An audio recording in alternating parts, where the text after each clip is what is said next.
How are you doing this fine evening? I'm good. We just arrived here in Joensuu after a long drive from Helsinki, but we made it. Yeah. So yeah, so pretty tired already, and we haven't even started the day yet. So. Yeah. Today is the first day of your Finnish tour. What do you think it's going to be like, and what are you looking forward to? Yeah, it's the first date. Obviously, we've known the guys for years or a decade or for so long time. We toured with them recently even. We just did a European tour with Ensifirm together. So it's quite a smooth ride. We're sort of sharing a bus now as well. It's really nice to tour with the band you know so well. Yeah. I've just discovered Battle Beast, the other band you'll be touring with. What do you think of the band? Battle Beast. Battle Beast. I think they're only doing the Oulu show, so they're not like doing all the shows with us. They're only doing one of the shows. So they're not here tonight. They're only going to be Some shows? on the show tomorrow. That's too bad. To be honest, I only know kind of one or two songs of them, and it's really catchy, sort of old school heavy metal, and it's pretty cool. How would you compare touring and performing on your home soil as opposed to being abroad? Perhaps the best things about touring in Finland and outside of Finland? It's always a bit special for us when we're playing shows in Finland because we do it so rarely that it's kind of a special event, even if it's a bit upside down that we are playing so much abroad and not really doing any shows in Finland. I think the last time we played here in Joensuu was like 5 years ago, and Oulu is going to be 4 years ago. We've done some shows in Helsinki, but it's very, very rare really that we do even as extensive tours as 5 dates as we're doing now in Finland. I mean, it's nice. It's the same thing that you're more nervous when you're performing to your family or your friends or people you know.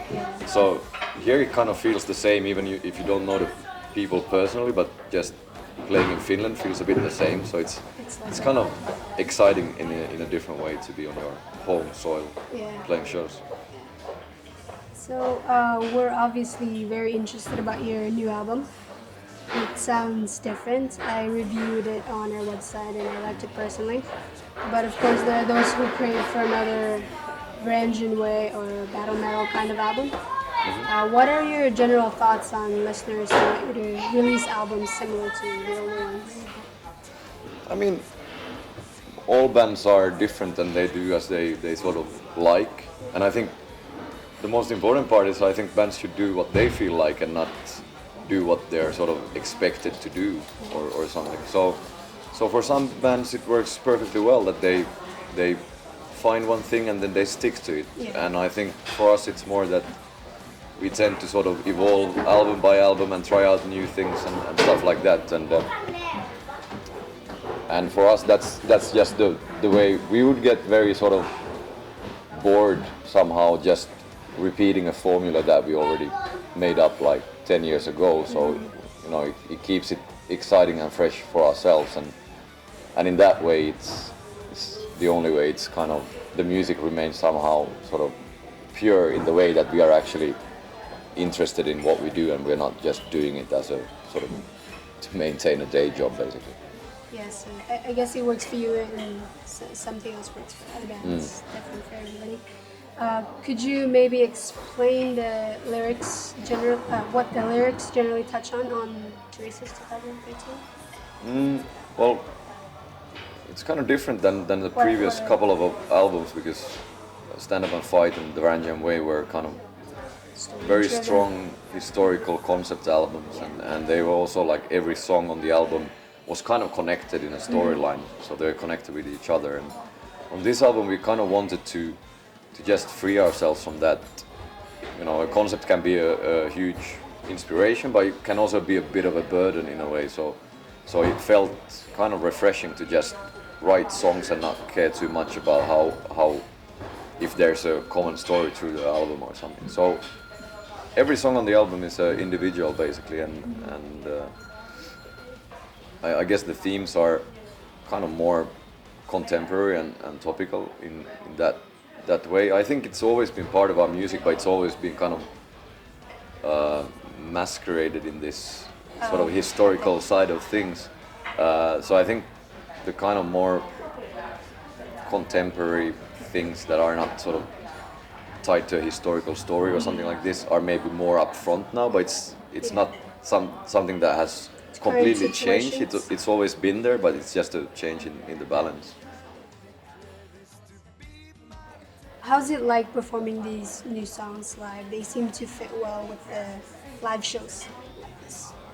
Yeah, it's been cool. I mean, we only done one tour on this album this fall, and now on this tour we brought in some songs that we didn't play on that tour again, and we keep changing stuff around. And I think even on these 5 shows in Finland, we are probably going to be playing a bit of a different set list every night. That's also the kind of thing that some bands go out and then they do a 3-year world tour playing the same songs every night in the same order, and for us it kind of works better that we always, before the show, we kind of try to sense what the mood is and how we feel and what feels sort of nice and what would be cool to do, and then we just go with that. So right now we don't have a set list for tonight yet, so we're gonna make it up a bit later. What kind of inspirations and influences contributed to the writing of this new album?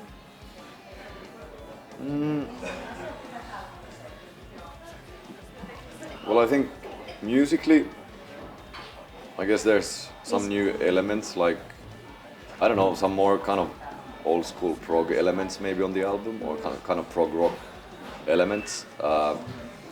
Maybe some punk elements to some extent as well, and maybe the biggest change is. Where does the punk stuff come from?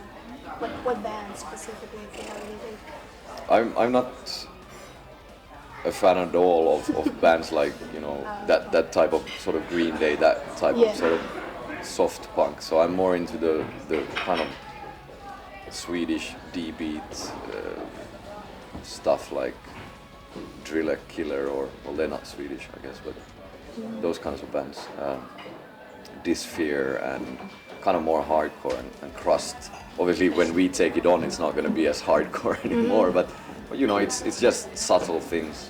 But I don't think the album has it's not a huge punk influence, but it's maybe more in the attitude that, as in the past, we've done stuff has been pretty heavily orchestrated and pretty polished, and this album we wanted to just make it a bit more sort of rougher on the edges and not kind of polish up things too much, to keep it a bit more edgy in some way. And that's kind of what we did throughout the recording process and also in the songwriting. Yeah, like you said, very upfront. What's your favorite Finnish alcoholic beverage? Finnish alcoholic beverage? I guess I'd have to be as boring and just say beer. Because, I mean, there's like just standard beer is always good. And I guess on the booze side in Finland, it's more mainly kind of clear spirits that go here, like vodka. So we don't have a strong, like, local strong spirit like in some countries in the same way. So, yeah, I'd say beer. Skipped one question there. Ever since Battle Metal, has there always been something musically different on each? There has always been something different on each album, so naturally we'll be sort of expecting something new with the next one. Is there any chance you could let us in on what's coming up next? Well, we only released this album, and usually it takes quite some time to sort of just get that out of your system first and start to sort of get into the mode of picking up new ideas and inspirations. And I mean, I feel that we got this album done as we wanted to do it, and now I think for the next, it would be nice to do something for a change again, to do something, go back and do something more epic for a change and something more, because I really like that thing of building like big concepts and and layers and meanings and stuff between songs and storylines and stuff like that. But just on the previous album, it just was something that we wanted to break out from as well. But now that that's been done, you know, it feels like kind of refreshing again to sort of start thinking of something of a bigger concept. But what it will be, I don't know. Oh, okay, I just figured you might be enjoying what you're doing now, and then you might do something similar. Just curiosity. I think it's, you know, it's going to be a step forward. Obviously, it's going to be a continuation from this album and forward in the same line. If there's some sort of pattern to be found there, but at the same time, it would be nice to pick up something of our really sort of early first two albums and blend that into it and build something completely new that's kind of progressive and forward and new at the same time, and also maybe paying some homage to what we did. Right. So at least we know we're going to be expecting something new again. Mm-hmm. That's good. Lastly, is there anything you'd like to say to the fans and viewers of PowerofMetal? Are you like based in Denmark, or is it just your just our website. Just the website? Yeah. So you're just global. Yeah, we're from everywhere. All right. Well, We're right from everywhere. we're gonna be out touring Europe next year again from January 31st, and long European headline tour. So yeah, hope to see people show up at the shows, and yeah, but that's about it. Thanks for the interview, and you know, really excited about tonight and the whole Finnish tour with Ensi Firm. Yeah, thank you. Cheers.